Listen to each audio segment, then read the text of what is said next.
Welcome back, everybody, to the Blue Collar Geeks podcast. My name's Chris. And I'm Mike. I'm Hammy. I'm Mikey. Oh my God, I can't hear Mikey. I know. I should I'm playing catch up, guys. Hold on. paused out. I died. Moving on. This is a podcast. That's horrible. This is a podcast about geek culture where we don't go too deep, just a tip. That would be our Twitch delay.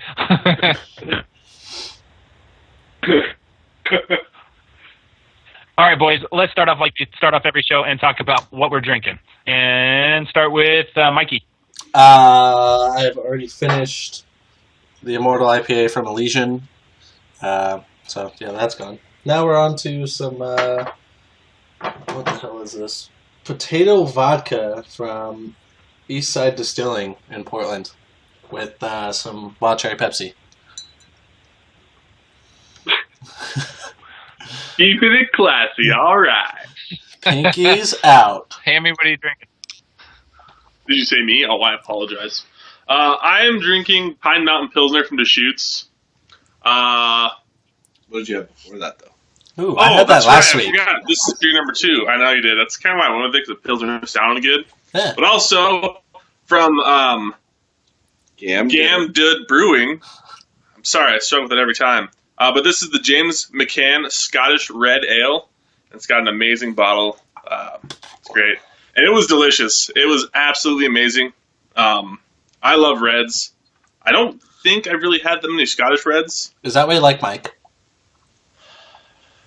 Damn it, yes. Yes, it is. But it was really good. For those of you listening on the audio podcast, that bottle actually has a picture of Groundskeeper Willie from The Simpsons tearing his shirt off. It's an excellent choice. It's really good. How It did fits you it get perfectly. licensing for that? Yeah. Right? Probably did. But yeah, that was really delicious.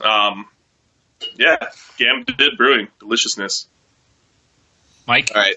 I am drinking also from Gam Did Brewing. It is a mead. And I've never had a mead before until now.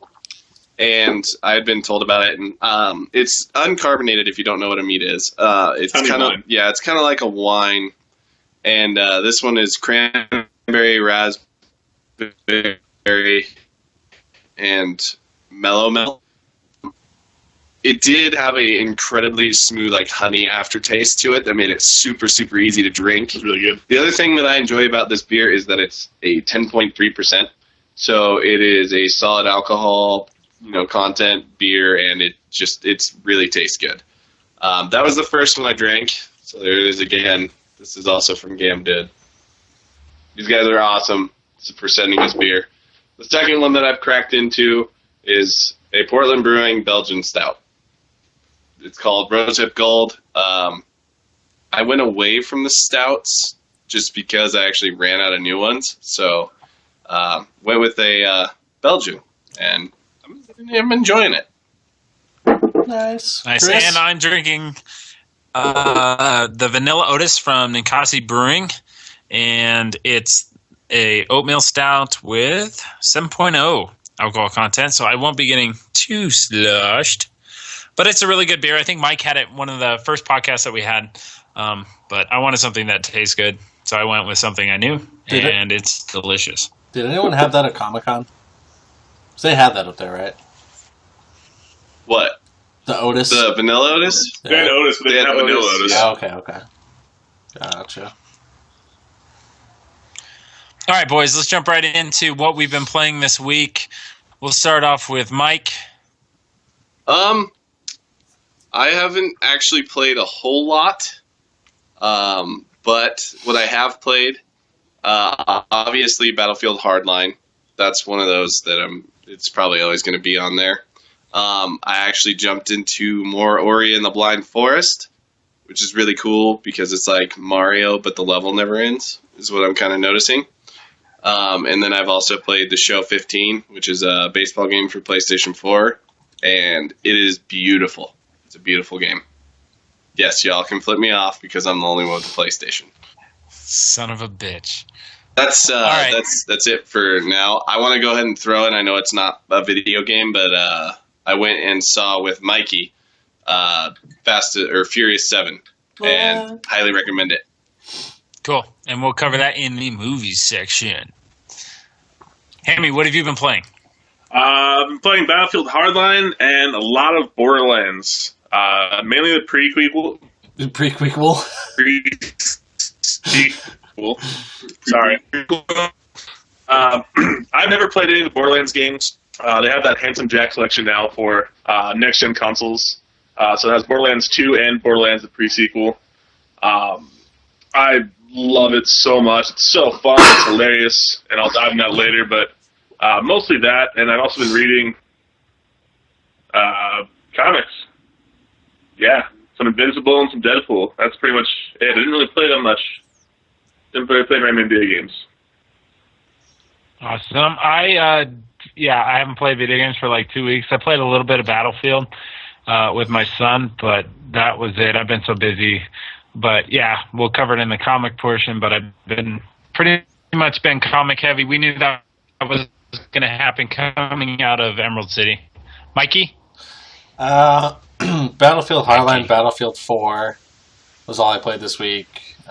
Pretty slow game week for me. I also went home Sunday for Easter and was there Monday as well, so those 2 days I didn't even have my Xbox around, so that's all I played this week. Nice. And I wanted to make a note for everybody that's listening in. The format of the show might change just a little bit. We were lucky enough to be on Twitch and have a little bit of a following there. We found that it's kind of a lot more fun to not only have the audio but also the video, and we've been getting in touch with different Twitch people, which is really cool. So if you guys want to tune in, we are on Twitch Wednesdays at 7:30 sharp is when we start. I mean, we're all pretty much shithoused by then, but that's when our podcast starts. But we really enjoy it. Thanks to Gorbad for kind of kicking us in the butt and making us do this, for Mikey's hard work, really putting all this together to make it so our faces can show up and our audio actually gets into your ear pussies. And thanks to all of us for our good looks. Yeah, and thanks to Neo #sexy Gambit man for helping us out with our donate button, and he was our first donation, which is really cool, so we appreciate that. And he's showing up to our chat rooms and keeping it lively and funny, so that's great. So we're going to not forget Quee. And Quee. Oh, sorry, Quee. And Junk Quee Farmer, if he's out there. Yep. He might So. show up later. Yeah, we'll see. All right, but we're going to move right on to our next section. What have you been reading? I want to hear about what you've been throwing into your eyeballs all week. Mike, let's start with you. More Peter Panzerfaust. That's about it. I actually really haven't got that much into it. I'm dealing with some other stuff right now. But Peter Panzerfaust is definitely something that has hooked me to the point where I don't give two shits about any other comic that I have right now until I finish what I'm reading. So I'm going to finish that, and we'll move forward from there. So give a brief summary, just real quick, of what Peter Panzerfaust is all about if people are tuning in via podcast. Okay, I mean, I have on the last one I did as well, but it's Peter Pan basically set in the I think it said 1912 to 1916, World War I. Those dates could be off, but it's a World War I era. And World War I is going on, and Peter is actually he actually saves some people from the Germans, and it turns out to be the Lost Boys. And then he ends up finding Wendy, but he's on the search for Tinkerbell right now. Basically, the story is told through one of the Lost Boys who is talking to somebody.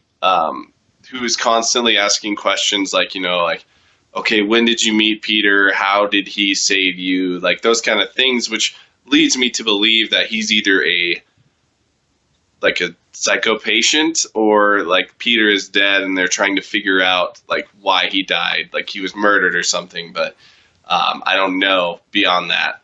But it's really cool because I'm a huge into like World War I, World War II era, and everybody loves Peter Pan. So the mixture of it is fucking awesome. So is it all grounded in reality? Oh, go ahead. Go ahead. I was saying, have you gotten through the first one yet, or are you still on that one? Yeah, through the first one. Okay. On 2? Now, 2. Yep. Is it grounded just in reality, or does he have like any of his abilities that he has? No abilities yet. He just literally has confidence. So like, there's a part in the book where they're on top of this building and they're getting kind of cornered by the Nazis. Well, they're not even Nazis yet. They're just Germans, because Nazis is World War II. But they get into a sticky situation when they're on a rooftop, and like the only way out is they go and run and jump off of this roof into a window. And everyone's like, there's no way we can do it. There's no way. And he's like, well, then you're going to die. So you either can take the chance and die, or you can just stand up here and get lit up. And he just runs and jumps. It's a pretty substantial gap, but all of them make it. He doesn't have any like superpowers or anything like that. And like, he can't fly. He can't do that kind of stuff. So it's pretty like down to earth right now. It could all change. I mean, I want to see how they incorporate Tinkerbell. That's going to be interesting. So It's going to be a midget. All right, talked on to about Hammy. this. Little people. Sorry. I've been switching back and forth between Invincible and Deadpool. I've been going like trade paperbacks, been going volume 1, and then read Deadpool volume 1, and then go volume 2 of Invincible, and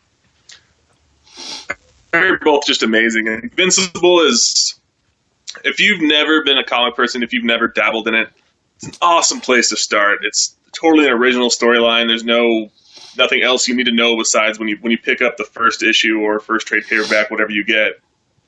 And it's superheroes. There's great twists to it. The artwork's cool. Characters, you really enjoy the characters. They're all, you keep on reading about each character and find out what they're doing, where they're going, how they play, and everything. And I'm really enjoying it. Nice. Hooked on Phonics. All right, I've been reading.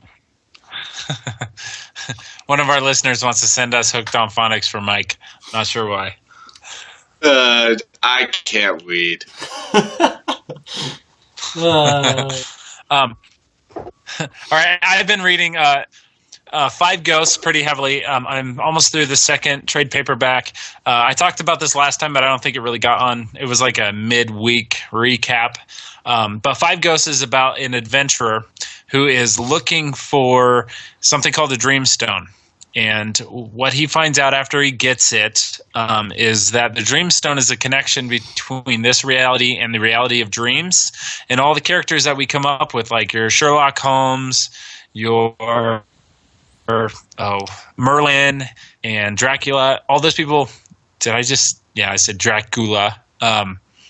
They live within the dream world, and a stone is a pathway between the two. So what happens is the stone explodes into his chest into 5 different pieces, and he's embedded with 5 different characters, and he can pull off of their abilities, which is really cool. So I equate this to like the Uncharted series. And Indiana Jones there's not really a super heavy plot line. Each single issue is kind of like a sitcom. It has a start, middle, or beginning, middle, and an end, and it normally ends with a climactic battle with a huge monster. It's super fun, kind of a pulpy comic, just something to pick up and read if you really don't want to go too heavy into anything. Also, I've been reading Thief of Thieves. This book is badass, and when I picked it up, I kind of had an idea that it was like a Jason Bourne type of situation where you just have a super smart, cunning guy. But what he is the world's best thief, and he's head of this thief organization. And at the very beginning of the book, I'm not spoiling anything, he quits. And the ramifications of that is what he deals with throughout the rest of the books and getting back into the game. It's a super awesome book. It reads just like Ocean's 11. So if you're into that, if you're into, kind of twists, turns, super cunning people. I like reading anything about really smart people, like your Sherlock Holmes, your Jason Bourne, stuff like that, to where, they're still human, but they have amazing abilities. I like to see that kind of stuff, and it's kind of grounded in reality. So pick up Thief of Thieves. It's also an Image comic. I'm kind of sucking Image's dick lately, where I'm pretty much reading all of their stuff. I think Mike's getting into their stuff too, just I have no idea. with better phrasing. Phrasing was perfect. Mikey, your new addiction. I'm up to volume 5 on Green Lantern New 52. So I've cruised through 1 through 4 already since Comic-Con. So I'm on volume 5 now. Yeah. Nice. It's good. Boy. That's cool. what we call a problem. When do I not have a problem? It's a good problem to have. Surprised you're not wearing your shirt. Do you at least have your ring on? No, it's... Do you have your ring on? No, it's over here. Kind of a super fan, are you? I can just, go change. All right. Well, we're going to jump into no stuff to change? rate since we don't really have any... I don't have change. It's cool. What's that? Well, you can change. You can totally I'll change. just get naked. Good for you, sir. Just don't do that shit on camera. I'll do it slightly off camera. All right. We have something to rate. It's not going to be a video game. I guess it's Mike and I will be able to rate this. I've already rated it before, but I want to see Mike's opinion. We played Marvel Dice Masters yesterday, and I want to see what you thought, sir. Okay, so Dice Masters is kind of like a perfect mix of a board game / collecting game. You can buy these dice and cards and use them in this entire board game, which is really simplistic. It's going to be really hard to explain over a video, but it is really cool because you get to use all of your favorite superheroes that you want. You get to choose from them, and the more dice packs you get, the more variety that you have. It is really cool. Not super hard to play. Very strategic. And I'm a fan of chess, and this is along the same lines. Not exactly, but you have to be careful with what you do because you can leave yourself wide open. Yeah. Wide open. It's made super simplistically, the rules and stuff. Hey, Chris. Each of the individual cards has a specific power. So you could have... Yeah. Are you still running some other apps and stuff? Because you drop a bunch. As far as just the one that has all the audio on it. You start lagging and stuff. It's probably about the 4th time you've done it. That'll cut all of our commercials. Are we cool with that? No, just open it back up when we're close. Okay. That might kill it, but let's see if this helps. Excuse Chrissy, special. Is it better? Is it better now? Well, we can hear you so far, but it's just randomly. Okay. We'll see. Continue. We good? Marvel Dice Masters. Ready to go. So let's say you have 5 different Wolverine cards. Each of them will have their own individual power, which changes the entire dynamic of the way you play. So I have a stack of fucking 300 different cards. So each time I play the game is completely different. And I was lucky enough to get Mike in there. And even with, I kind of undercutted myself a little bit and gave myself some shitty guys. And even playing hard, Mike came close to kicking my ass the first time playing, which is cool. So, there is a level of chance in the game, which makes it fun. So, what would you rate it, Mike? Hang on just a second. You can't multitask. This is bad radio. No, it's one of those games where you, when we were at Comic-Con, Chris and I were looking at this game and I was going to buy it. He was like, you should probably play it before you buy it because it's just one of those games that you need to play. Well, I was super big into Pokemon, when I was in elementary school. So actually having that, like them all type, situation is actually a benefit for me. So when we were playing this, it was like, okay, like I get it, that's cool. And then you start getting into like the higher characters who have like the cooler powers that are more rare, which of course, Chris, I'm sorry, but you only have commons. And I'm assuming that the rares are actually, have something, cool about them other than the commons. It's just a cool aspect of that. And it definitely intrigued me. And the fact that it is a chance / collector / strategy to that game is really, really cool. As far as the rating goes, I would give it an 8. Just because I've only played it once. I feel like there's more for me to understand about that game. But with the little bit that I have played, I feel like I could definitely play that a lot. I actually tried to go buy it today, and I couldn't find it. So I'll be on the hunt again another day. But I had a blast with it. We played 2 rounds. The first round, Chris went easy on me, and I ended up beating him pretty badly. In the second round, it was closer. I had him down to 5 hit points, and he beat me. So it was pretty cool. Definitely learned something from Chris actually playing hard, trying to actually beat me instead of just letting me figure out the moves. So I look forward to playing it again and learning a little more strategy to it. So I had a blast with it. I give it 8 inches deep. I give it about an 8 as well, and the only reason for that is how little the card packs are available, which is unfortunate. When you put a game out, you got to be able to get it into stores. You have to make it available for people. Even though I have a fucking ridiculous amount of stuff, I give it about an 8. There's a couple of things. There's some cards that are extremely overpowered, and you could use those and completely destroy people. But it's a solid game. It's one of my favorites. It's something that my wife actually likes to do, so that's a big plus to me. So you don't have a giant fucking wall of board games that never get touched. So that's a big plus. It's a great game. I recommend picking it up at any store that might have it. Call first because no one fucking has it. It's stupid.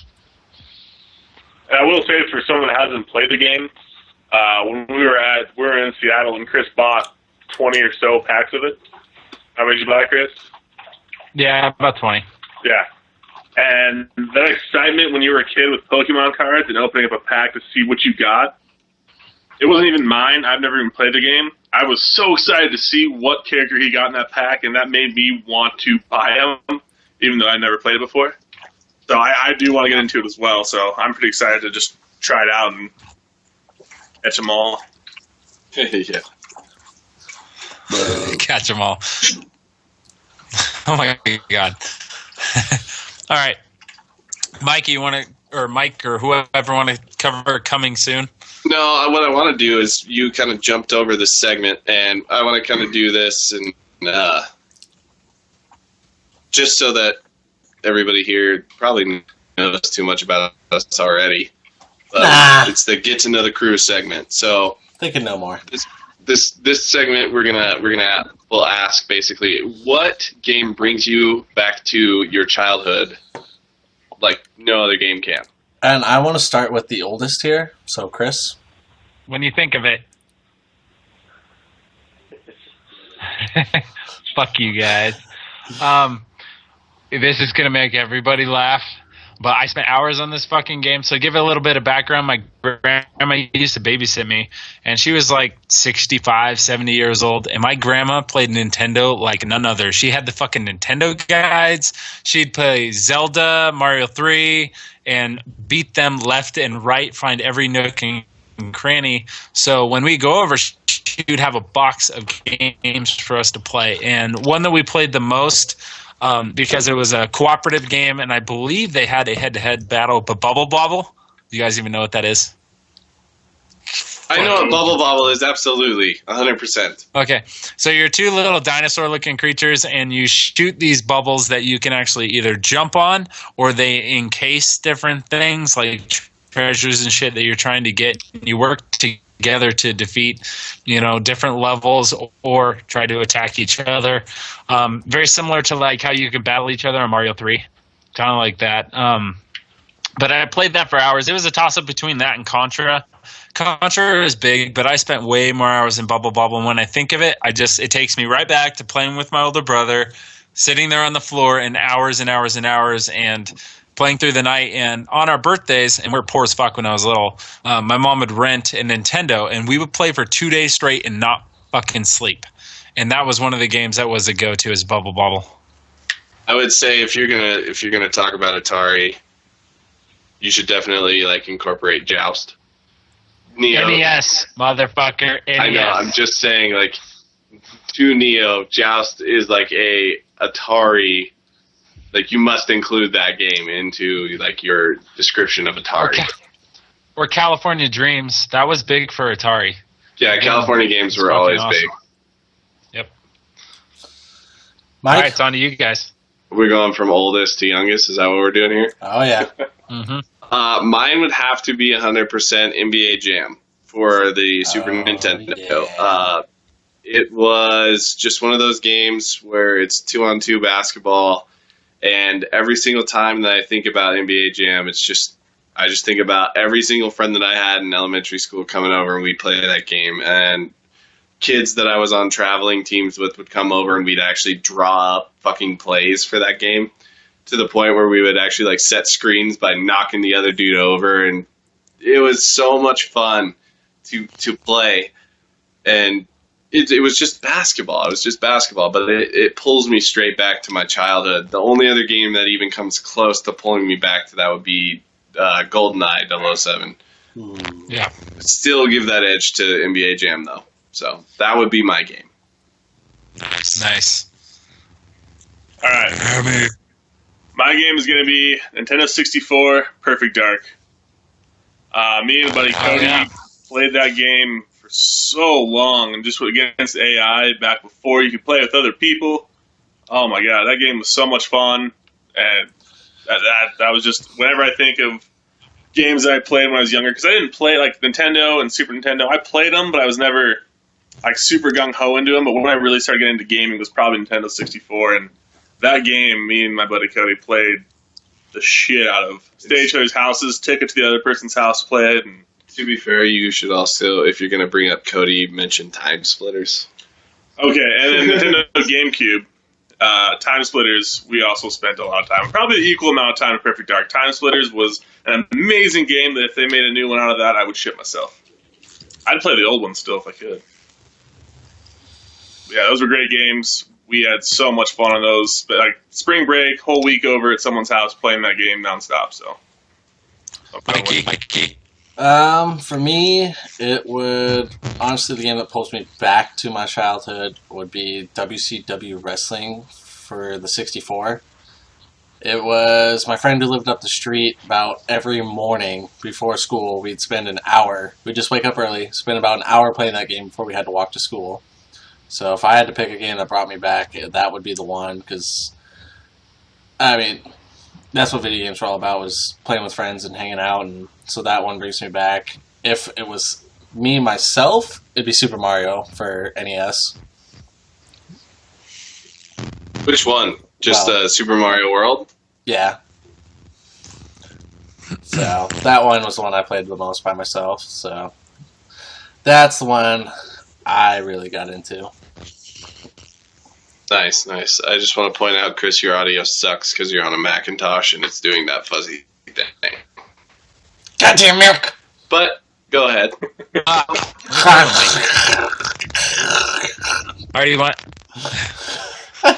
went. You guys do the coming soon. No, you're good. You're clear now. Okay. Coming soon. Woo! The Witcher 3. May 19th.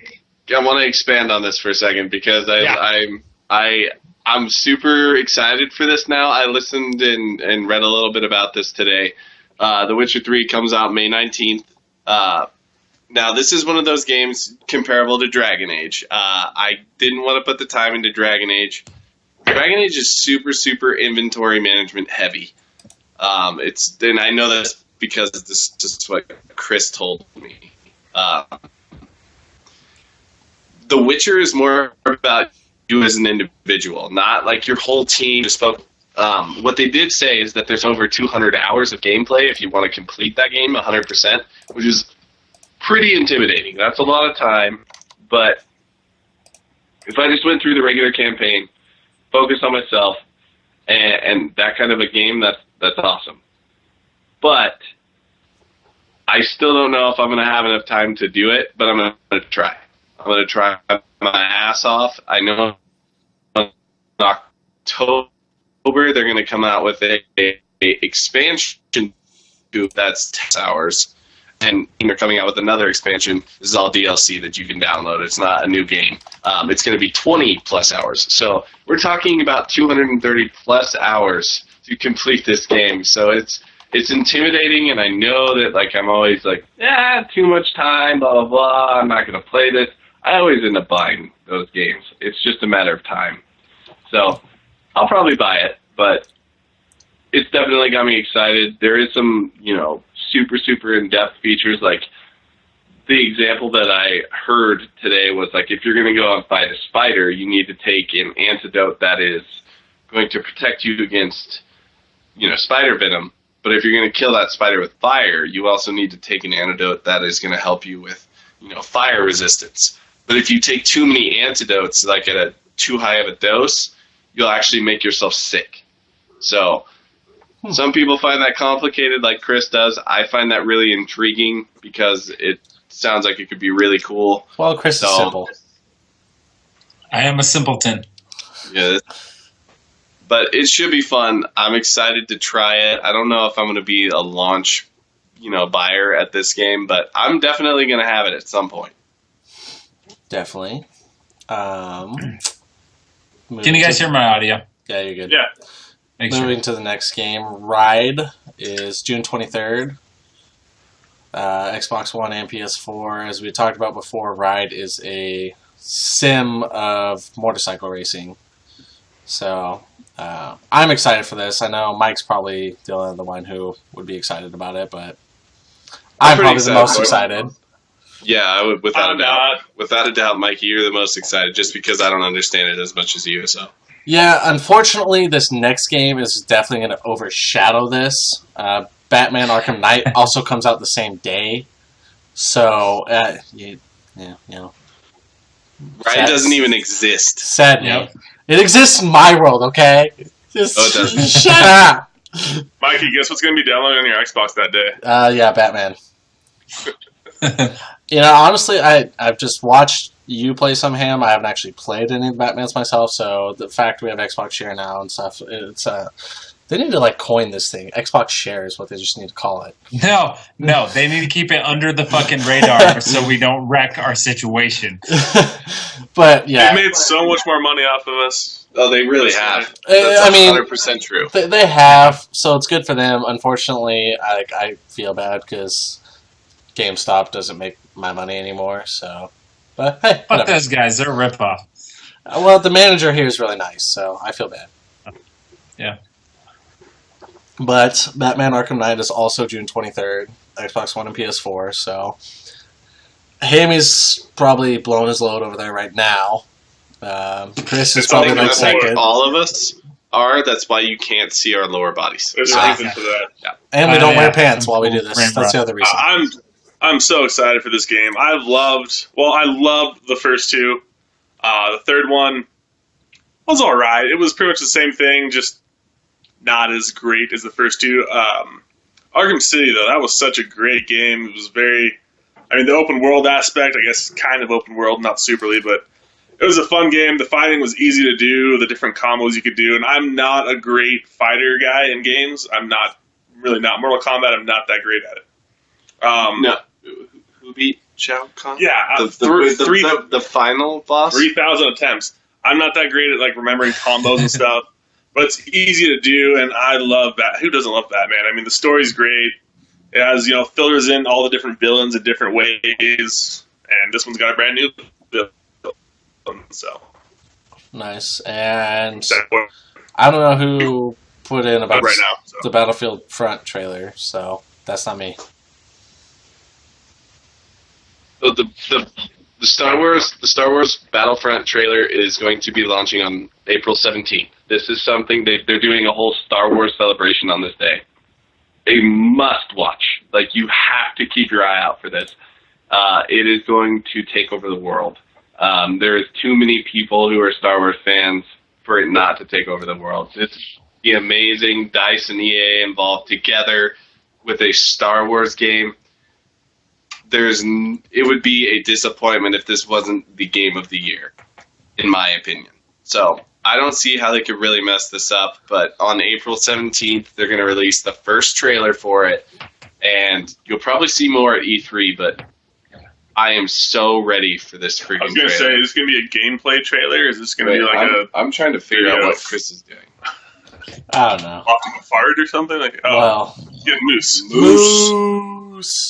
Moose. Well, while we got a minute here. Get out of here. Ham, let me ask you. Quee said he thought they made the last Batman game too easy. Do you echo those feelings, or? Yeah, absolutely. That one was. They pretty much gave you everything right off the bat. It seemed like they didn't have to try for anything as hard. Fighting. I just didn't really notice the fighting being too much easier, but as far as like the objectives and things you got to do, it was a lot easier. And I liked in the Arkham City, like the Riddler trophies. They were hard. They really were. They weren't that easy to get. And I really enjoyed that part, and they didn't have that in that one. So I'll agree with you. It was definitely easier, though, and shorter. It was a lot shorter.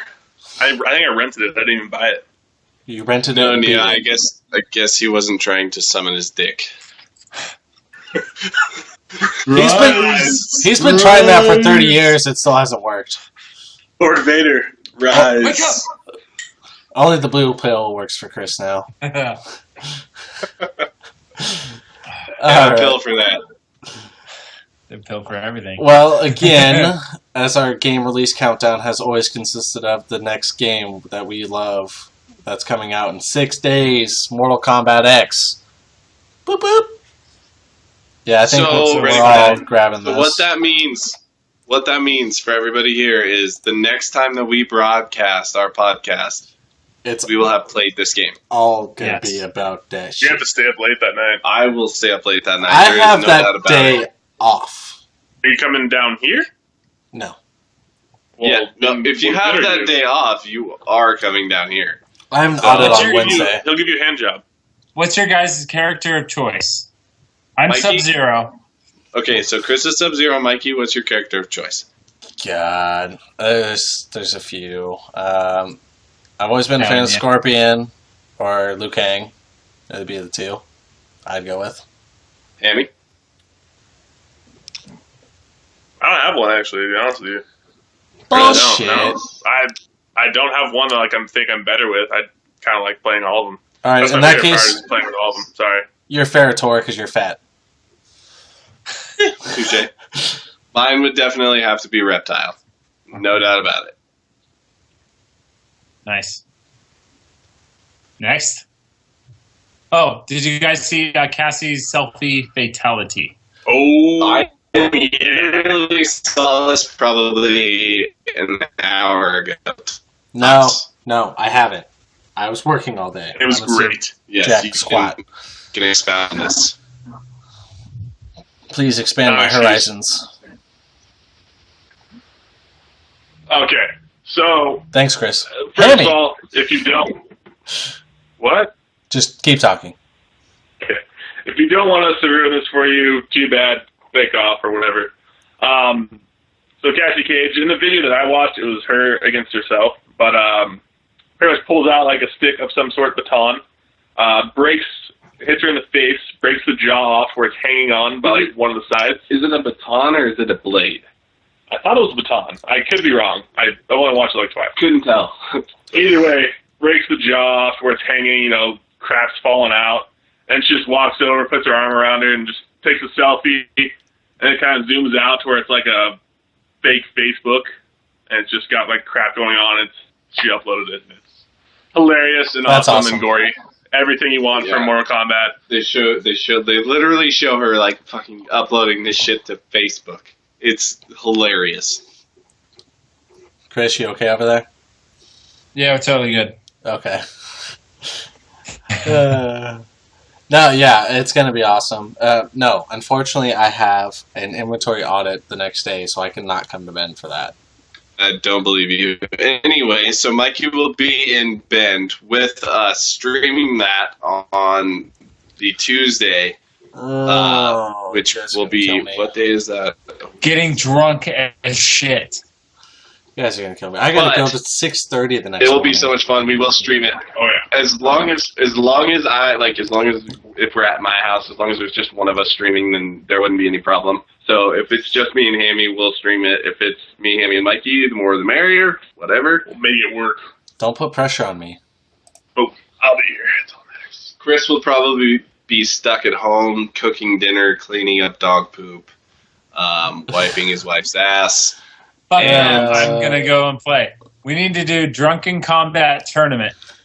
We are Yeah. going to do a tournament. Yeah, We're gonna be drunk. We're going to do a that's our tournament. signature.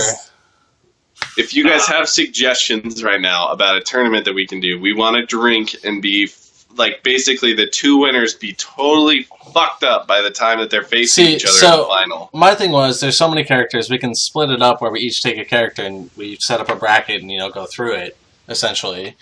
And, like we had talked about, if you lose, take a shot, whatever it may be. But we each get so many characters. Whether it be we randomly draw them out of a hat, that's who you got to go with, or we actually pick a few and, whatever. Yeah, we'll have to find a way We'll to hash out the figure out, details. how many, between 4 or 5 people. If Matt's in on this, that's the only guy we're missing tonight. But figure out a way to break that down to where we can actually have so many characters and then make a bracket and go from there. That would be fucking awesome. Matt, we miss you. We'll try and figure it out. And we have to make it so the people who win have to drink, and the people who lose take less shots. So I want I like a that. blitzed fucking final 2. Yeah, no, they have to be blitzed, or else it won't be entertaining. So, Yeah. So while Mikey is stepping up, we have a commercial. Let's just jump into How We Roll commercial. One of our sponsors. okay, so if you guys don't know, I'm going to explain this a little bit first. How We Roll is a bunch of our friends who are playing D&D, Dungeons & Dragons, and honestly, Neo Gambit came from there. Quee came from there. Junk Farmer came from there. A lot of our audience came from there. So these guys are awesome, and we're going to plug them. So. Sweet. All right, so nobody talk because shit's about to get real.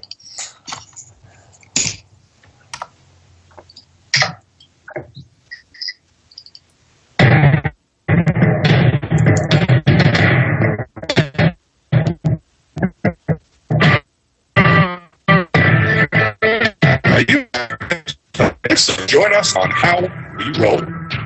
How We Roll is a live internet show where a team of gamers bring their tabletop to your desktop. Watch graphically rich role-playing adventures brought to life for your entertainment. You can join the adventure at twitch.tv/howweroll or view past episodes on youtube.com/howweroll. You can also get all the latest news by following us on Twitter or visit our website at www.howweroll.com. Yeah, unfortunately, Chris, your audio went to complete shit right as you started that. Yeah.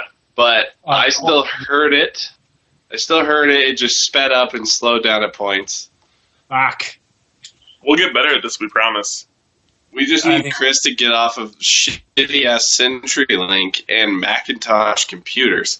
And then we'll actually have a functioning host to this podcast. It'd be great to actually have one of those.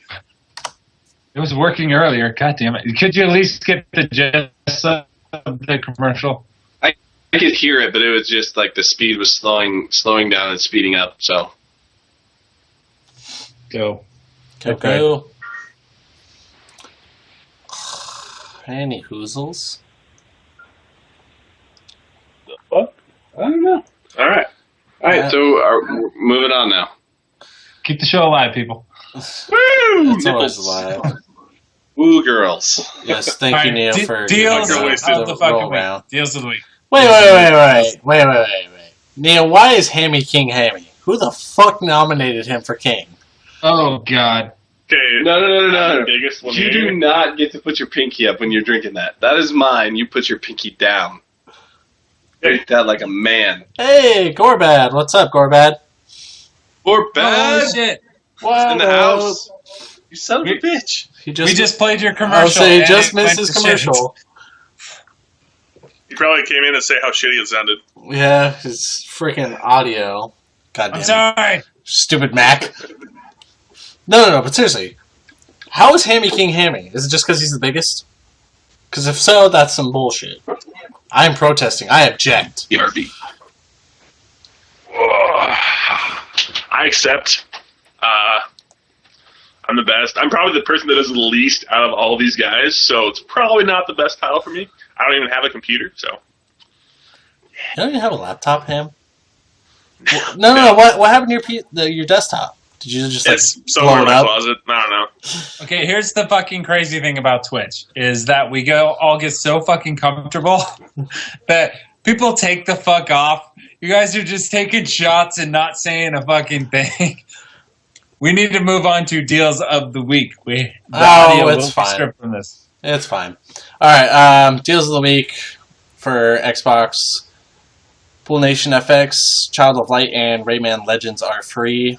I myself decided to download Pool Nation because it seemed like a cool game. I haven't got a chance to play it yet. I downloaded it late last night, and it wasn't done by the time I was going to bed, so something I will definitely be getting into this week. Rayman for free? Who doesn't like playing Rayman? That's a great game. It's been up there for about a month now, so I don't know. Has anyone played it even? No. Yeah, it's really good. All It right, actually is pretty good. cool. Yeah. I'm going to jump forward and jump back here, but Forza Horizon 2, $47.99. So definitely a good game to get into. And the Forza Horizon 2 Car Pass is $12.50. And I'm echoing. I hear myself. That's kind of the deals of the week that I had.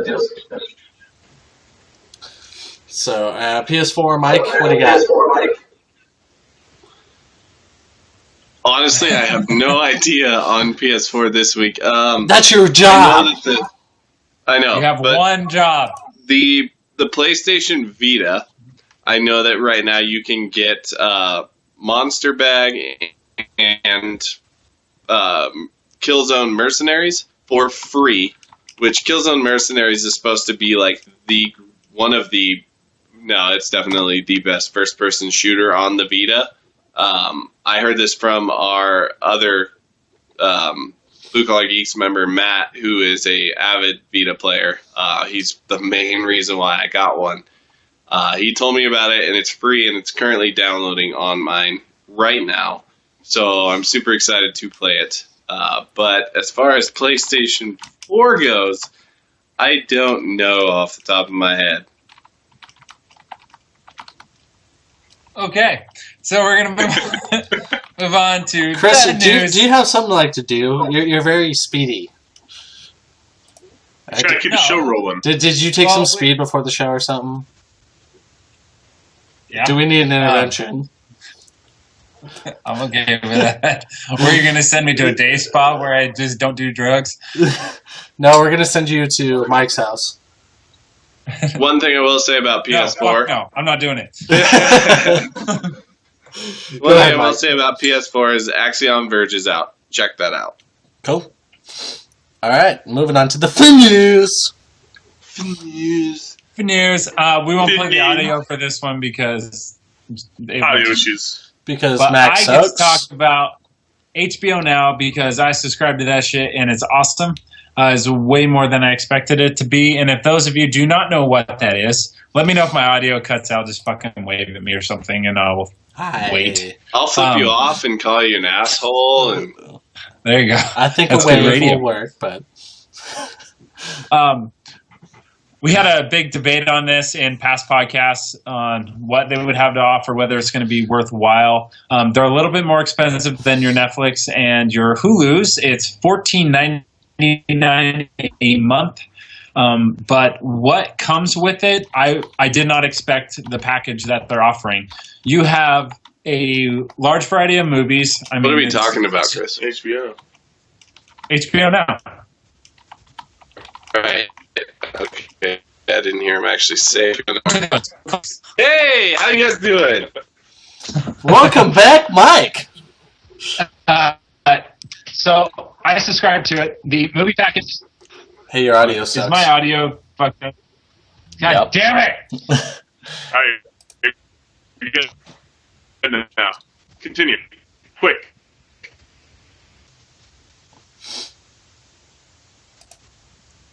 Am I good? Awkward. Yeah, you're good. Oh wait. No, you're going to be bad again. What are you doing with your life? You have a 20-second delay. If you wait, you're going to be bad again. Oh my god. Okay. HBO now has absolutely amazing movies that have been released just recently, like Neighbors and R.I.P.D. and a bunch of shit like that, which is it's awesome. They have stand-up comedy, so all the HBO specials are on there. You got your Chris Rocks, Louis C.K., and a billion other fucking people. Cool thing is they also have some of their sporting events that they had on HBO like last month that are now available. A lot of the big boxing title matches are on there, which is amazing. And then on top of that, they have TV series up the yin-yang. And the cool thing about HBO is they are extremely high-quality TV series. Like, I've been watching True Detective, which is fucking weird, but apparently it gets super, super good. So I'm looking forward to that. Eastbound and Down, I'm just waiting to watch. Silicon Valley, which I'm super stoked about. The fact that they were able to jam pack that much stuff into, their package is great. My whole thing is, if it doesn't change, if they don't add things every month, kind of like Netflix, it's not going to be worth the $15 a month because you're going to tear through all that shit and then there's going to be nothing else to watch. So I'm very curious to see what their business model's like. But I highly recommend it right now. You get your first month free, so I'm going to binge watch as much as I can, and if I don't see anything on the internet that says they're going to add something, I'll probably drop the subscription. But as of right now, it's badass. Oh, and if you're a parent lock that shit. They have porn on there that's pretty fucking easy to click on. You I clicked am on it. subscribing. I was going to say, wait, Chris has dabbled in That's it. mine. real question. Is this like an app that's available on Xbox and Roku and PlayStation, or is it, what's it available on? Apple products only. They got Okay. a. Can you be exclusive specific? Can you read the Space show notes Jam. word for word? Yes, It's like- please. stacked something from Mars or some shit. Space bitches. I think the title to our HBO Now like show notes is HBO Now arrives on Apple in parentheses shitty devices.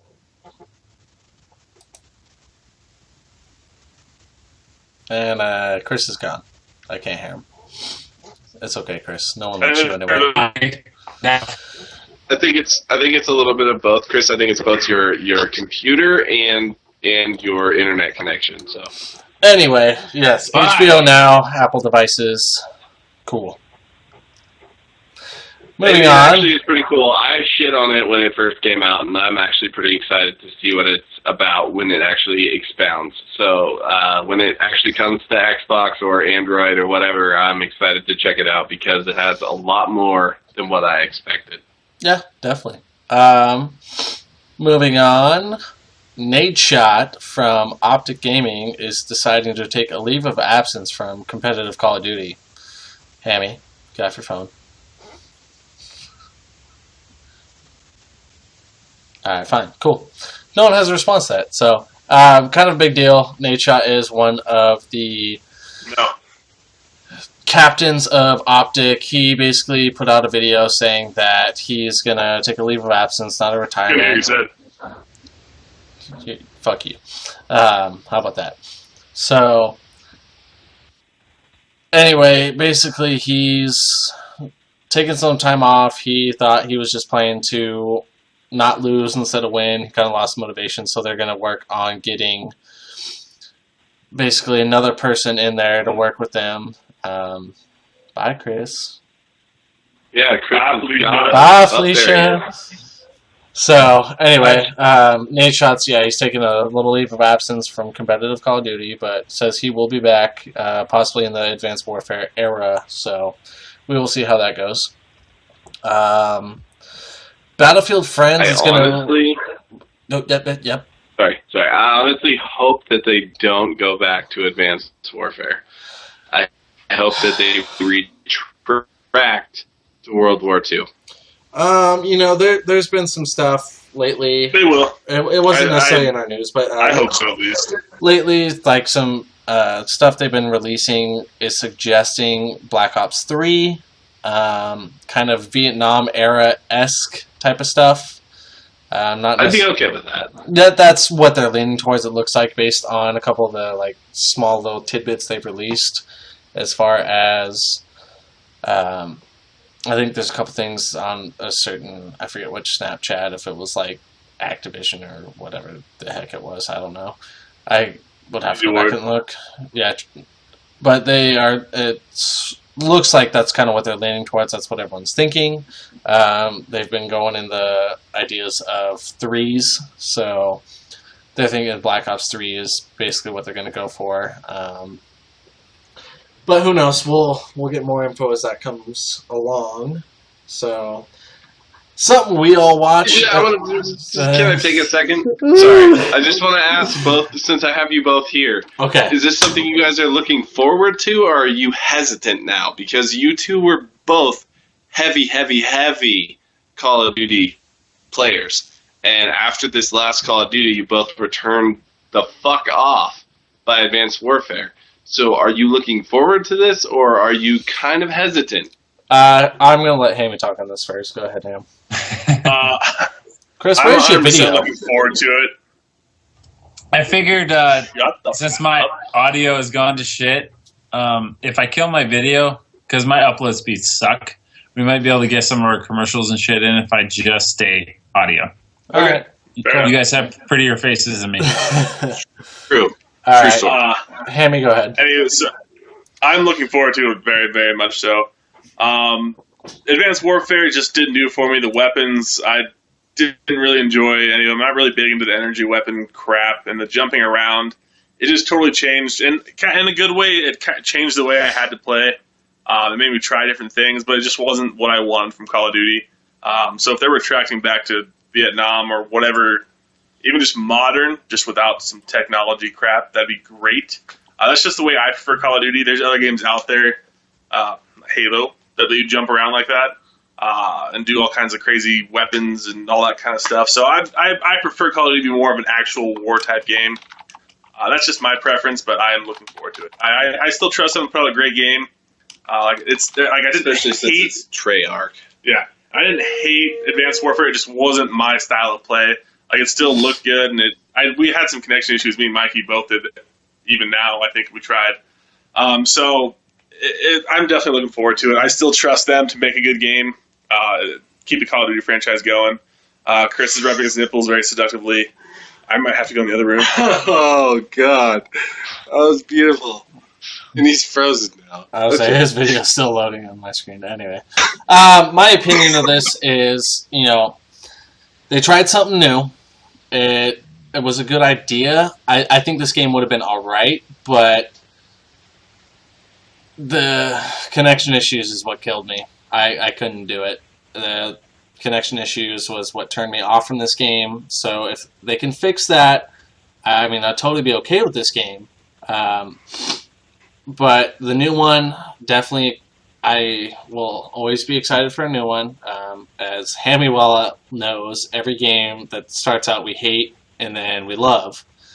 And so every Call of Duty. Every Call of Duty. Like Ghost, I remember sitting there day one playing with Hammy, and he was like, screw this, I hate this game. And then we spent so much time on that game after that. But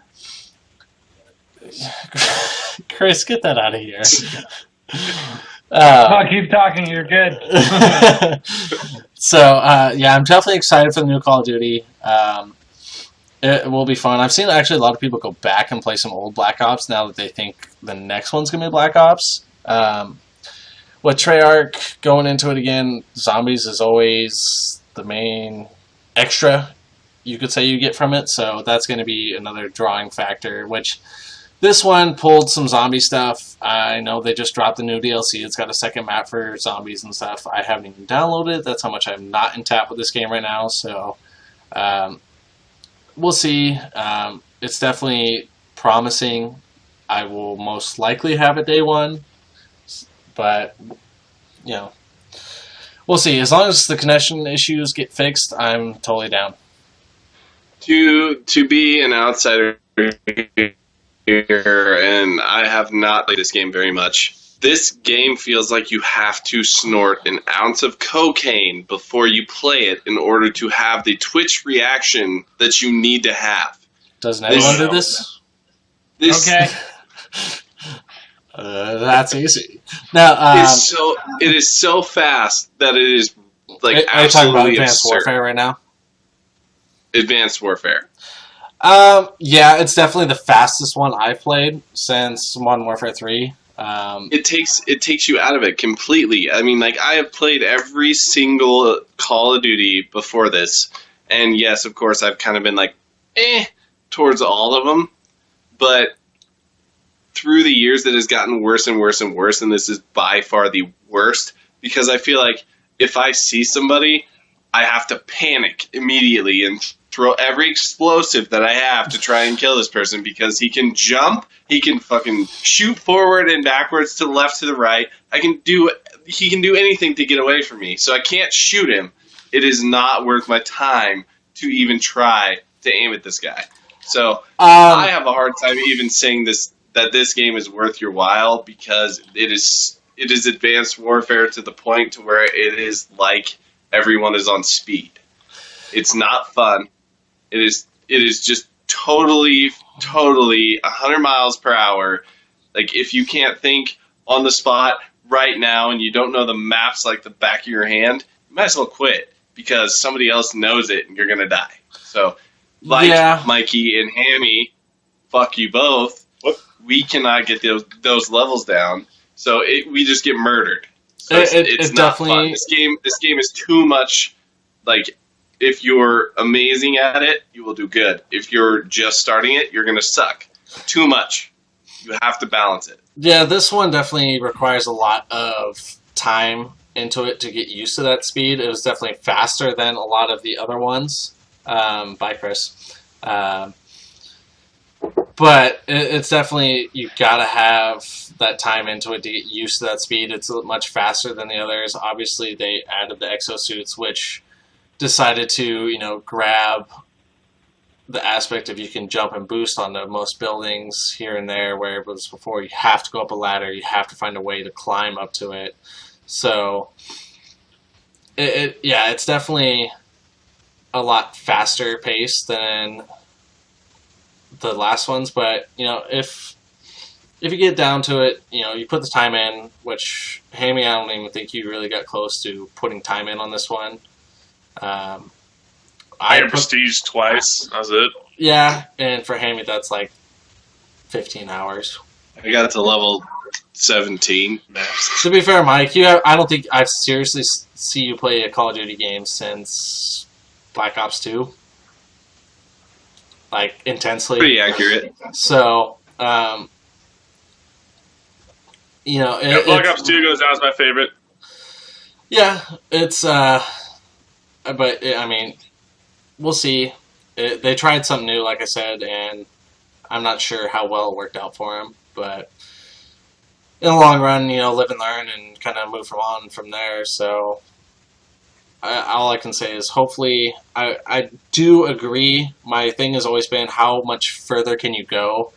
As this one's set in 2054, I believe, and Ghost was set in like 2025. I mean, how much further can you go into the future before it's too far? You can go further. No. I do not want to see. We went too far. I don't want to see him go We're going to be further. robots, and we're going to have lasers and telecommunications. I mean, shit, they already have that. There's laser beam guns, essentially, that don't run out of ammo. And so I would gladly see them go back to a Vietnam era with Black Ops 3 even, or if they want to go World at War 2 and go back even further. I know Mike would be, like, all over that, so... I'm all in. You brought me right back into that franchise if you go back to World War II. Yeah, and honestly, even if they go Black Ops 3 and then like a World War II, that would be kind of cool. So, either way, I'm down with that. Advanced Warfare, it's but something to kind of, I guess, tide you over until this November. So, There's going to be enough. There will be enough to hold us over. So Anyway, moving forward finally from the Call of Duty series to the Battlefield Friends portion. no, Chris, are you still hanging in audio-wise? Yeah, but I'm hoping it's not as shitty as I think it is right now. No, you're good right now. You're okay. So Battlefield Friends moved to Vessel, which is a subscription-based service for $2.99 a month. Now, at first I got pissed about this because I'm like, what the fuck, man? I want it for free. It's on YouTube. I love these guys. But you know what? If you're going to create something amazing and you're going to have amazing artists, excellent talent, I'm drunk, so bear with me. Mating. We're going to be mating, apparently. Yeah, we are. But they are extremely entertaining. Like, if they were on a basic cable channel, I would watch the shit out of them. So I'm very happy that they're able to get, compensated for their extremely hard work because of how much time it takes to put into a single episode. But yeah, they're on Vessel right now. Eventually, the episodes will be released. Does he fucking realize his bathroom is in a camera shot? He does. He just doesn't care.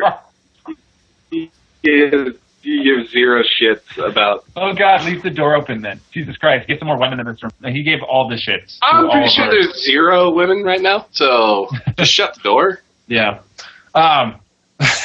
Where the fuck was I? But I'm happy for him. I will not subscribe to this service. It does have a lot of the early indie, what do you call it? Like short film developers that were on YouTube are all moving over to Vessel. A lot of Machinima stuff is on there too. So yeah, $3 a month and you can subscribe and get their channel, but eventually will be released on YouTube.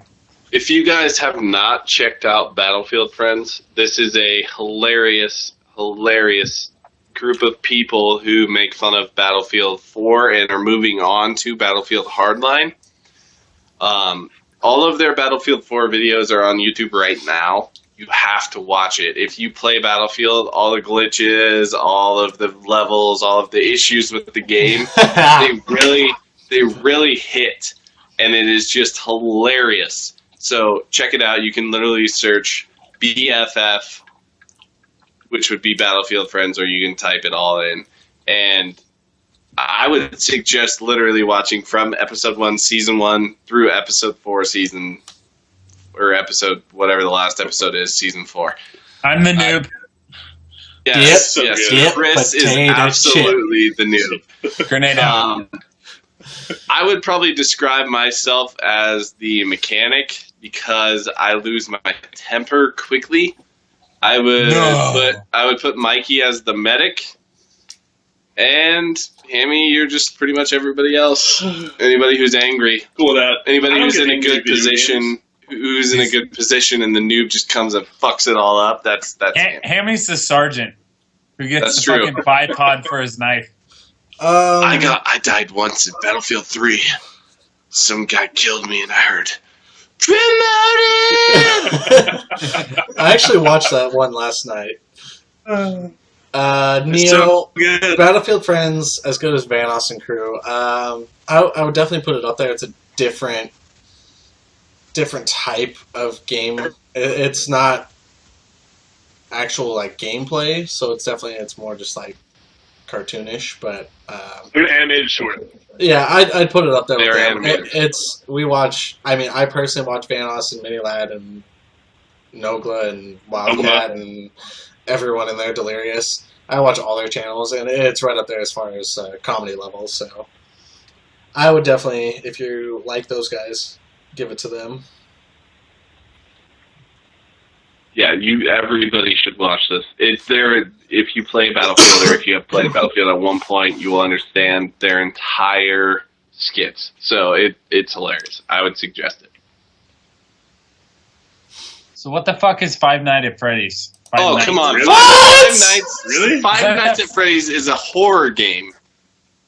Yeah. Supposed to be a horror game. It's a point-and-click horror. Basically, it's set in a shut-down pizza place. The original story of what they're going with is they have these animatronic like characters that are, they entertain the people by day, but they're like murderous killers by night. And so Creepy as fuck. yeah. And so what it starts out is basically I don't know, I haven't played them, so if I'm off, I'm sorry, but basically you're like a security guard and you're kind of watching the Monitors. Yeah, watching the monitors and stuff, and basically trying not to die. And so they've made. But to expand on that, you're keeping your eye on security cameras on all these like teddy bears or like these mascot type things that They're are trying animatronic to characters. basically rush you to kill you. So you have to keep your eye on them, and if like you're jumping between camera view, you have a bunch of different ones, and you'll see them literally running down the hallway at you. It is So why does fucking Warner creepy Brothers as want shit. rights to that? They want to basically make it into some sort of film because they believe it's a untapped area of horror film. So I think they can actually pull it off, and it'll be pretty good. I don't know what you guys think, but I think they can do it pretty well. I think that if you can make a horror movie about a doll, this is going to be okay. This is coming from somebody who is scared of clowns. This is going to be twice as scary as that. So, sure. I hate horror Sure. movies. I don't even watch them. But I think they could do this all right. Yeah, I'm pretty sure when we I'm a watched The wuss. Furious 7, there was like 3 or 4 different horror previews, and we were just like, nope, not doing it. No. no. What's up, Jane? You guys are pussies. No, there's no point in watching a movie that is completely fictional about bullshit that just wants to make you not sleep for the rest of your life. I don't. Good. Jump scares. I don't Sounds remember. I don't remember the name of the new title it's going to take on, but they're basically revamping Poltergeist. And Mike and I looked at each other and just were like, "Nope, not seeing it, not interested." So, but it's Five Nights at Freddy's. Chris, since you haven't checked it out, definitely go check out a couple YouTube videos of it. Like Neo was saying, Vanos and their crew definitely play it. So, something I've seen, it's interesting. So, definitely could be a very cool, if done right, film for sure. Right. So that's what that is. Chris, I know you're all over this next one because you're like just happy go lucky. Okay. So we were all worried that Marvel was going to produce. Fuck! What? Oh, I saw rated R. I'm sorry. God damn it. All right, Deadpool is fucking rated R. If you haven't been It. anywhere next to the interwebs for the last couple of days, and they did a really amazing video with Mario Lopez to show that it was going to be rated R. It was kind of an April Fool's joke where they were talking about how it was going to be PG-13, and then behind Mario Lopez, while he's talking to Ryan Reynolds, Deadpool smacks him upside the head with the TV, and fuck, what does he say? Deadpool is going to be rated R, and he says "fuck" in the commercial itself. No, he says which "fuck is you, good Slater." Yeah, says, fuck you, Slater. And then at the end he goes, it's okay, Jesse. Slater can't hurt you anymore. So which good. is amazing. So good. So far, just within that one little clip, it shows that they are going to embody and capture the essence of what Deadpool is. A fucking amazing smartass who says fuck, and hopefully they make it ultra violent. And by some of the stuff that I've seen online, they've actually pulled scenes out of that original test pilot that they did. Mike, stop hitting on Jane. Can't help it. Perverts. You're treading in deep water. But we've been talking about how if they do a Deadpool movie and it's PG-13, it's not right. This is not the Deadpool movie that everybody deserves. It's Marvel's one comic that jumps over the line of being politically correct, not being kid-friendly, I mean, it's pretty much Deadpool and Punisher that really cover those lines. And I'm glad that I see you guys fucking smirking. I don't know if it's at me or at the goddamn chat. Yeah, don't worry about it. Keep talking. Goddamn. You're ugly, so we're not smiling at you. But I'm super excited that they're going to take this turn, especially it's still being in Marvel's hands, because they've done nothing but get excellent writers, excellent producers, and directors to make these films. So if they're going to fucking make it rated R, give us the Blade-style movie that we want, which high action, extremely smart-ass, and they can make 1 million of these movies, and we will go see every single one like the Fast and Furious franchise. It doesn't need to be held in reality. It just needs to be a great, funny action movie. And fuck, so far, just even that one little commercial shows that they have a sense of what it needs to be. So I'm completely confident that it's going to be amazing. Yeah, no, I definitely agree. The CGI trailer they started with, and then this little tidbit they gave about it being rated R is an awesome start to this movie. I mean, the rated R, it's almost hard to think of Deadpool in any other way. I mean, if you think PG-13, it's like, how much are you really going to cut out to make this, like, dumbed down in a sense to make it PG-13? Where rated R, they can really go full bore, capture the whole entire essence of the comic, and just, like, put it all together and actually, you know, make it what it's supposed to be. That, I mean, when I think of Deadpool, it has to be rated R for me. That's the only way I would be interested in this.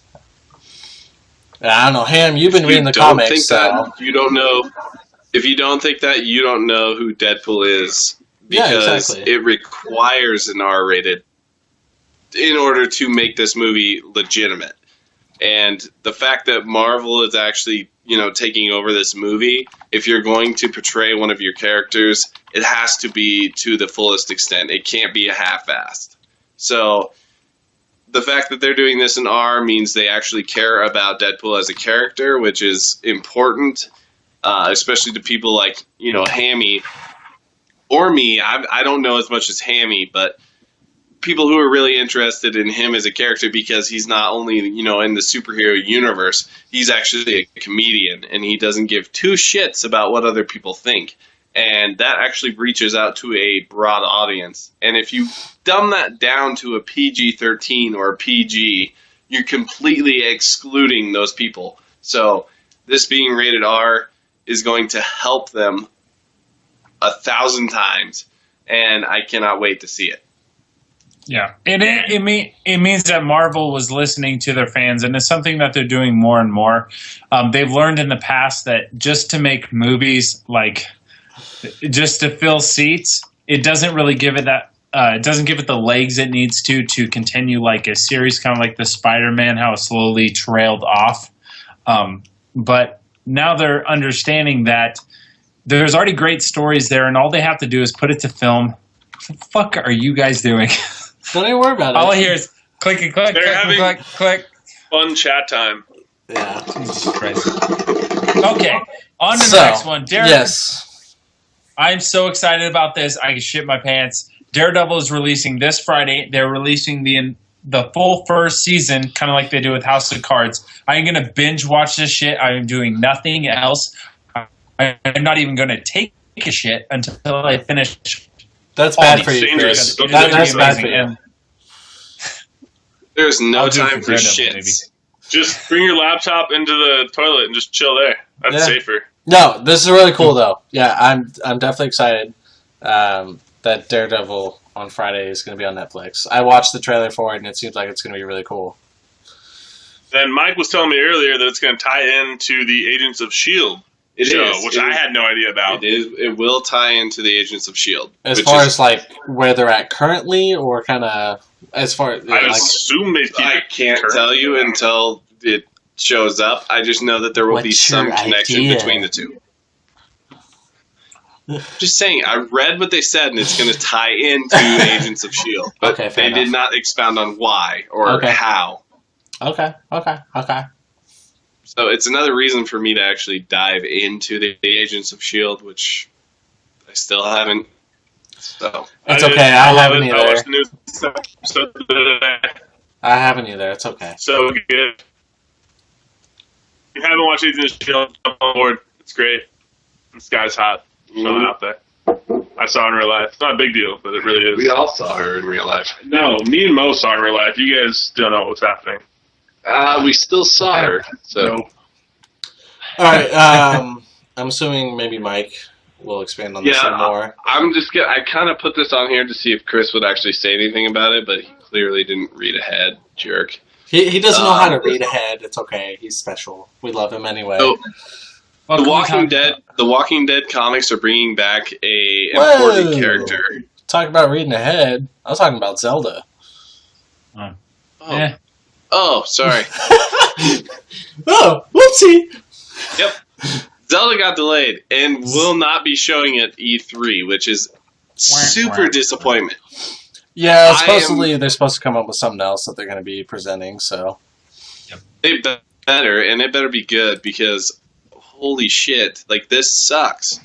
Zelda is obviously a staple point in Nintendo world, and there was nothing about this that, suggested it would get delayed or, not show at E3 until this week. They're just like, oh, by the way, we're going to delay Zelda and it won't be at E3. Wait, what? Like, no, that cannot happen. Like, you can't just completely shut us out of that when one of the biggest gaming convention is coming up. Like, you have to have let us into that. You could have slowly been like, oh, Zelda's behind, we're running into some issues, blah, blah, blah. No, they just decided to go, Zelda's delayed, and we're not going to show it at They just don't E3. want to tell you about it, Mike. It's okay. You need to calm down, Mike. I can't. Zelda is one of the main reasons why I have a Wii U. You cannot shut me out of Zelda. Like, you gotta keep me in the loop. That's frustrating. Yeah. How do you really feel? No, we don't want to go into that. So we'll see what they come up with at E3 and replaces Zelda. Continuing on, Mike, now I you wanna can hear go on about to Walking Dead. Okay, so I read a little bit ahead. Chris, if you don't want to hear about this, you can just fuck off. Just tough. The Walking Dead comics, they're actually going to have a big character return here. Negan is coming back. Negan actually escapes from his prison. So, Didn't see that one coming. yeah, right. But I guess his plan of attack is obviously he's sinister, and he's already tried to assassinate Glenn's girlfriend, Maggie. So I think he's gonna make another run at that. But this is all in the comics, not the show. But in the last comic, he is in his cell after taking a bath, and his door kind of props open a little bit, and he kind of just pushes it open the rest of the way, and the door is wide open in the picture that I saw, and he's just standing there smirking, like he's ready to fuck some people up. He's a good antagonist. I'm okay with them moving characters in and out as long as they weren't fucking dead prior to that. Like, when I heard Beth was coming back on The Walking Dead, I got so fucking mad. I'm like, she got shot in the face. You don't come back from that shit. Outside the escaping thing, prison, stuff like that, I'm totally cool with, because the story doesn't get hindered because of it. That was Beth, not Maggie. No, but I'm talking about, like, the difference between bringing characters back based on circumstance instead of, like, back from the dead. I'm totally cool with that. Okay. Yeah. No, I think this is kind of outside of Walking Dead, but they were talking about that one of the characters that got killed off was supposed to be joining the Flash series. That was Beth. Beth's character was supposed to be joining the Flash series. I do not remember who the hell she was supposed to be, but But anyway, so sidebar. Contest. Contest! all right, Chris, you wanna go ahead? You want me to talk about it? Yeah, sure. Okay. Yeah. All right, lady. Jesus Christ, we are so comfortable on Twitch. This is not okay. It's Mikey's totally taking okay. shits on camera. I did not take a Comfortable shit. life. I mean, I probably could have, but no, I did not. It was strictly We're number one. bringing back the Okay. fucking contest. Okay, I got you. The very first contest, we had a listener get a extremely collectible mask comic from Dark Horse. But then Tyler, after that, we had a bobblehead Mo. That's worth quite a bit of money on eBay. And no one fucking emailed us out of the I thousands tried of to win. listeners that we've You had. told me I couldn't win. No, you're fucked. Sorry, Mikey. But we have a new contest. All right. The parameters of the contest. You are to tweet us. Jesus Christ. You are to tweet us the nerdiest thing that you own that you are most proud of. Okay? And we're going to pick out of all the submissions. I am so drunk right now. You guys have no fucking idea. Submissions What are you even and the drinking? stuff. Why are you drunk? I drank 2 beers, but one of Anyway. them was really big.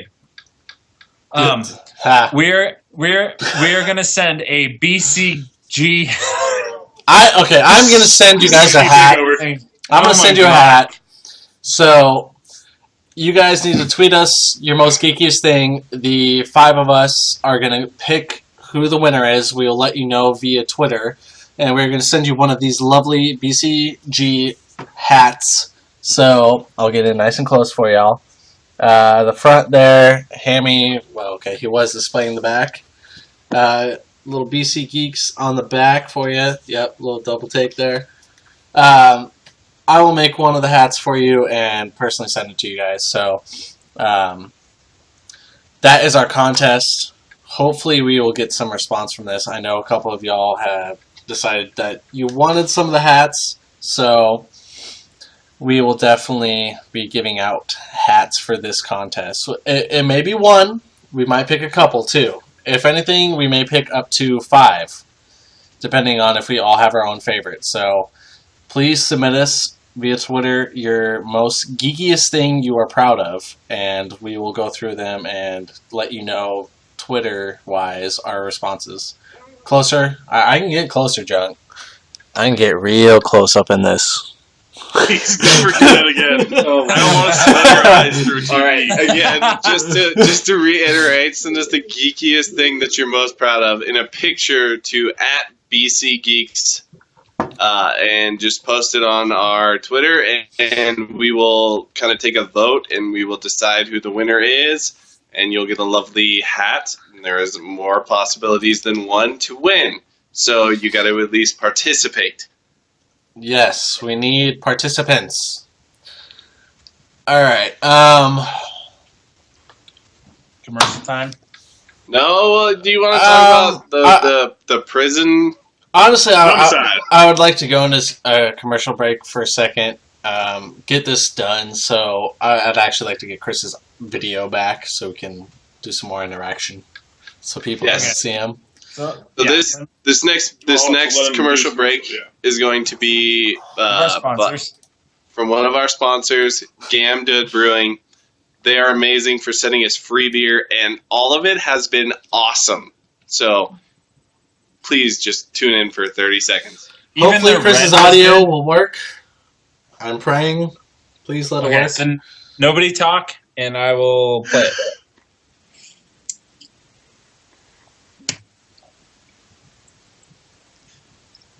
Hold on, it's coming. Mike, will you check that real quick? God damn it, you talked. I'm sorry. sorry.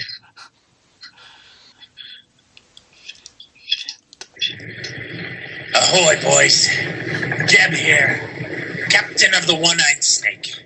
Let me tell you, it gets mighty lonely out here. Me and my boys get real antsy fighting the waves day in, day out, having the salty sea spray all over our face, neck, and chest. But let me tell you, when we get a little rowdy, when we feel like fighting, there's only one way to relieve our stress. That's a frothy whale's vagina. I know what you're thinking. That sounds mighty weird. But let me tell you, when you reach for Gamdud Brewing Company's Imperial Stout Whale's Vagina, it goes down so smooth you forget all your troubles. You forget the ladybug, and you just get rowdy with your boys. Remember, that's Gamdud Brewing Company's Whale's Vagina. Sponsors of the Blue Collar Geeks podcast, something I am unaware of because I have no technology to listen to podcasts out here as a pirate in 2015. Okay, bye.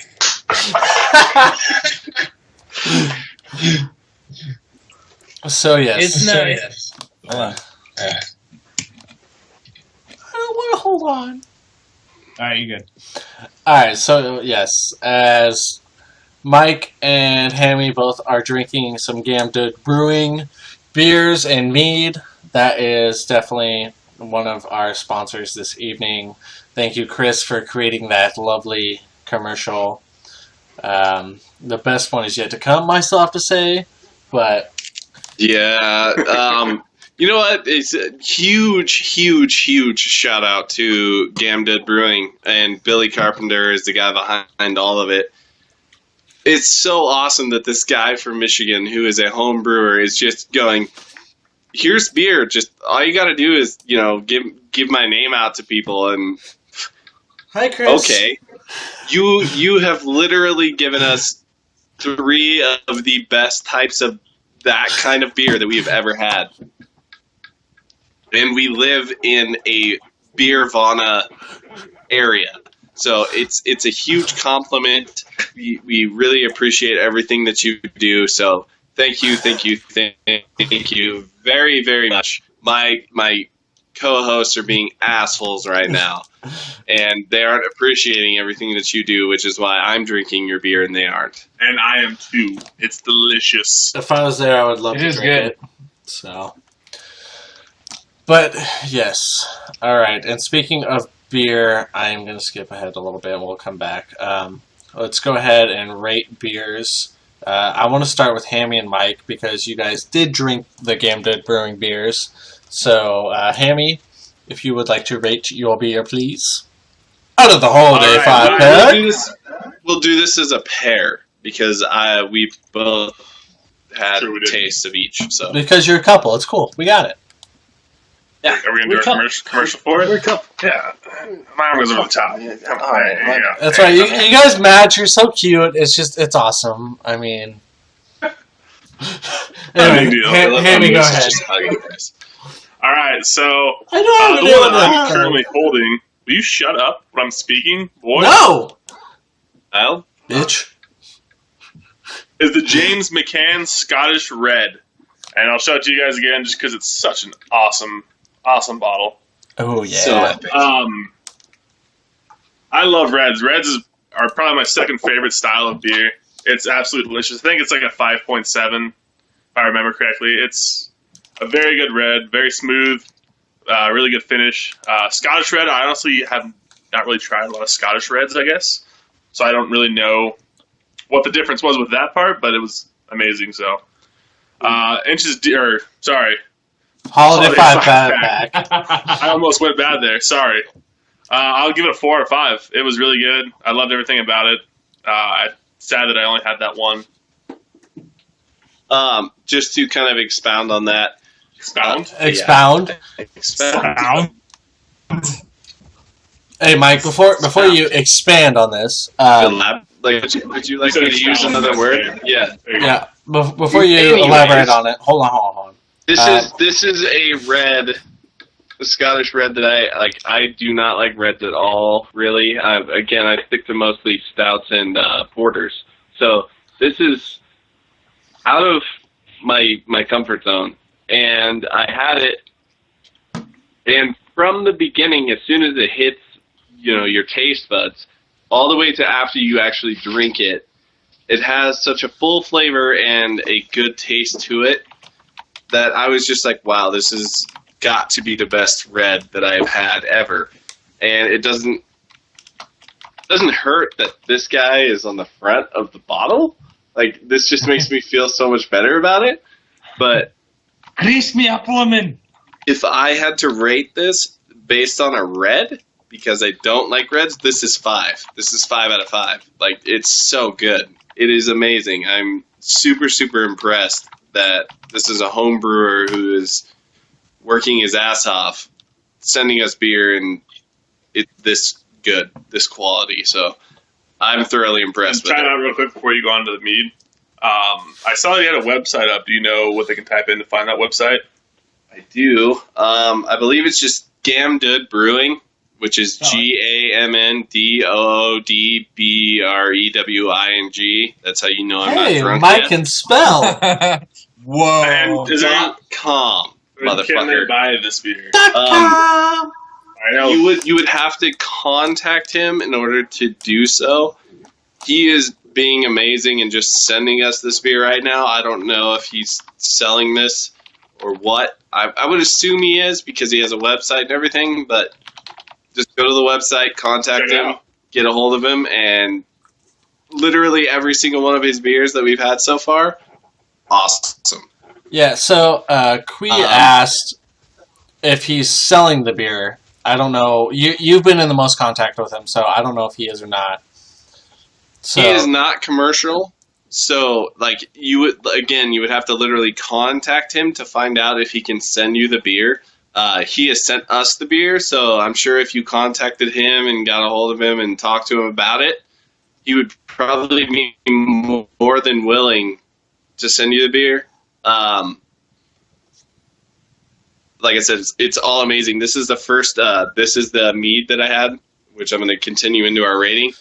The first mead I ever had, I was kind of skeptical of it because I do not like wine. It's a uncarbonated beer, and this was cranberry raspberry, and I was kind of like, okay, he told me himself like mead is going to be either you hate it or love it.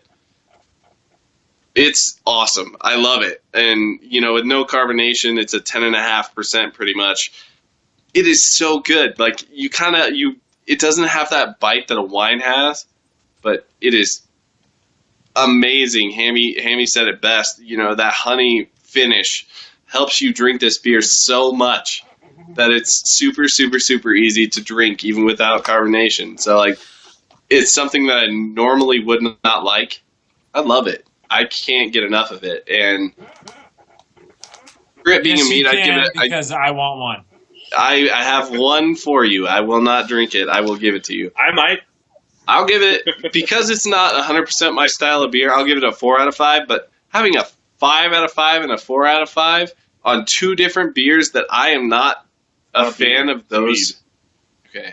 One is a beer, one is a mead. I'm not a fan really of either of those. They are so, so, so good. And man, if you guys can get a hold of him and if he is willing to sell them to you, you have to do it. And I live in Central Oregon, which is the beer haven in America. Like, they are so good. Merca. definitely. All right, Chris. My turn. What? God. Chris, what do you have? Ninkasi I have a Vanilla Ninkasi. Otis. Yeah, I don't like it. You don't like it, but you're sauce. But you sauce. Yeah, it got me drunk, which shouldn't be where my Too rating hard comes to from, do. but, it's not as smooth. I didn't really like the flavor as much as the what was the other stout? What was the vanilla? It's a that I great had? beer. You're Yes, stupid. yes, Junk Farmer. It's okay. I mean, it's still Oh, there goes his audio. 5. Just preference. And stouts that are less. Is my audio bad? Go. Just keep Yep. going. Push. Push It's- it. It's okay. Push it real It's not good. fair. If you drink it and you get silly, it's nice. All right. That's all I got, man. What rating did you give that, Chris? I didn't quite get a chance. 3 out of 5. 3 out of 5. 3 out of 5 for the Vanilla Otis. -6?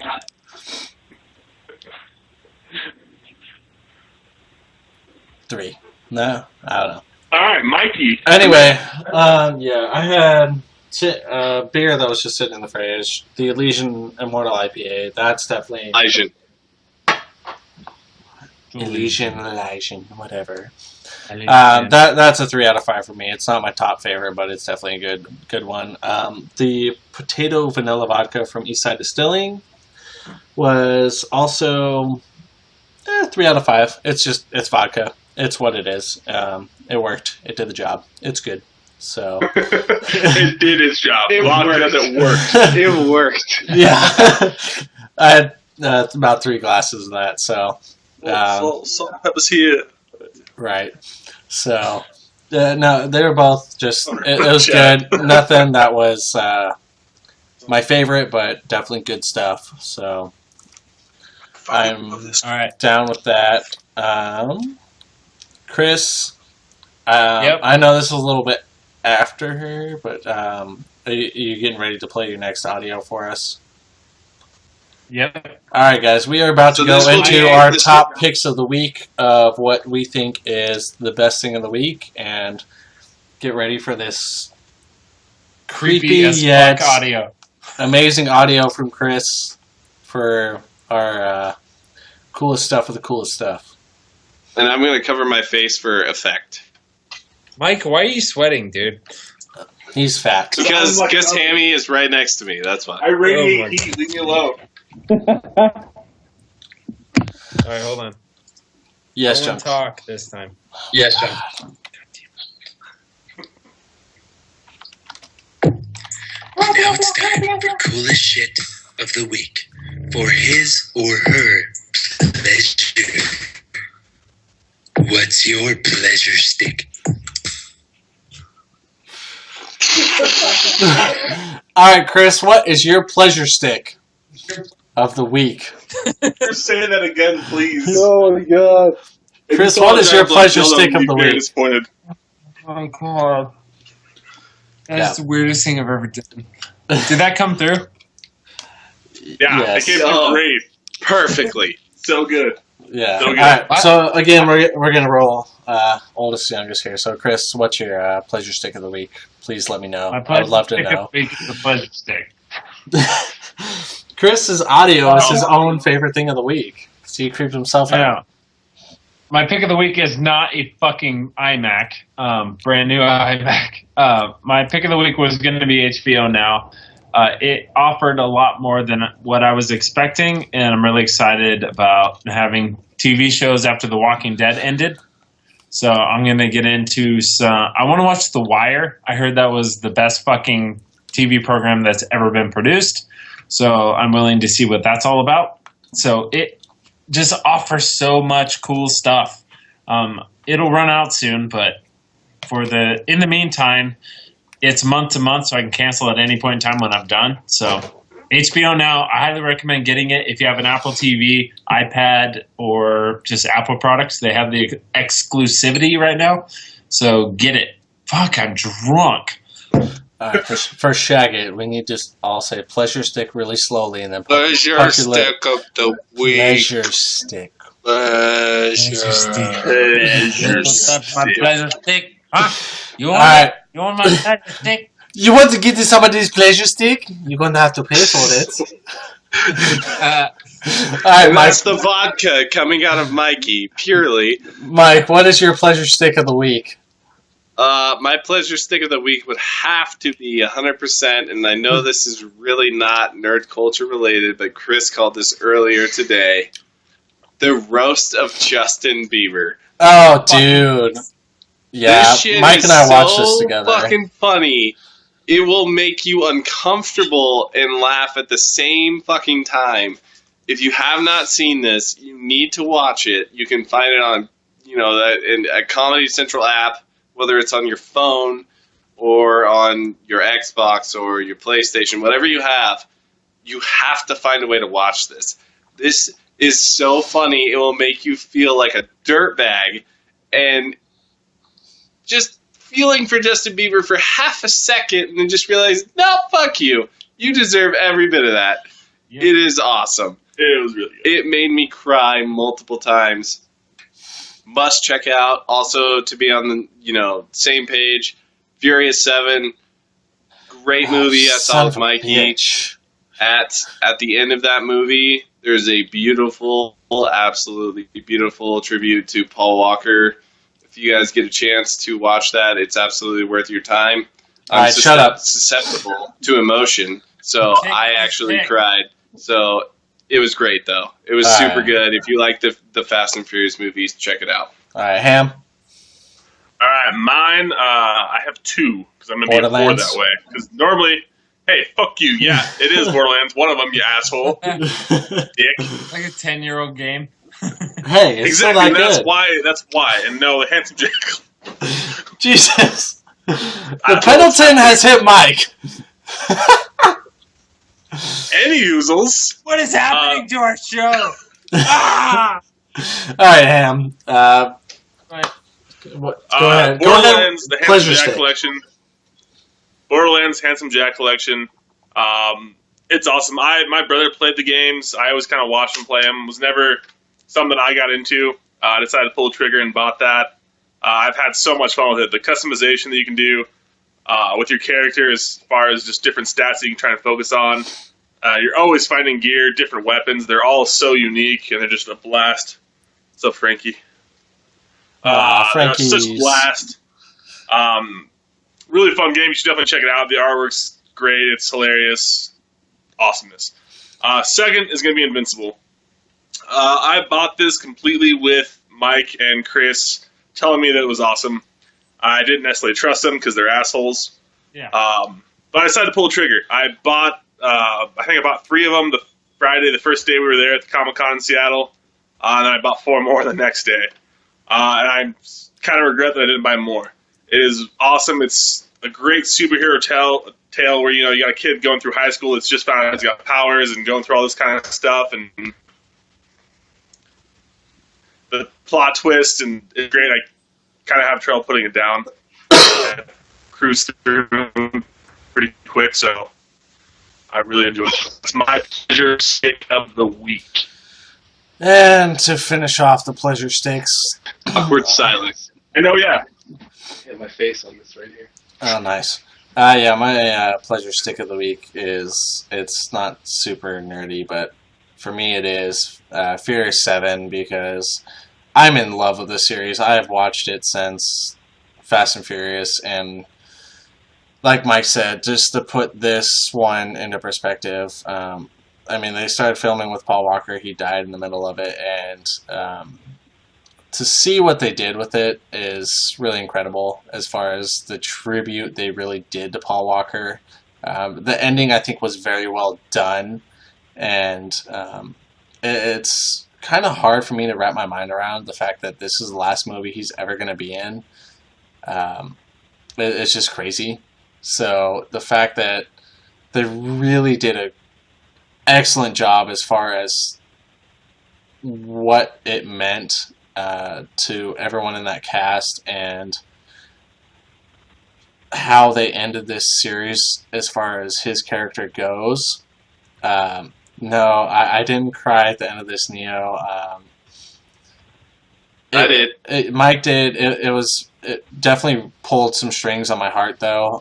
Made me think of a lot of personal things myself, and I can't say enough about it. It was awesome. I would definitely put it up there as one of the most gracious exits for a main character to any movie ever. So it was like you just said, Mikey, very, very heartfelt. Pulls at the heartstrings. Yeah, it really does. They took months off of this movie to then come back and finish it. Just that alone for all the characters is incredible. I took some time and watched some extra video after seeing it of characters like Vin Diesel, Michelle Rodriguez, talking about Paul Walker and how they felt about it, and watching them speak on it. To be so close to someone and have them tragically taken from you and then have to finish something and try and put it together in this way was incredible. I'm so glad they finished this movie and did what they had to do to really speak to every fan of this series and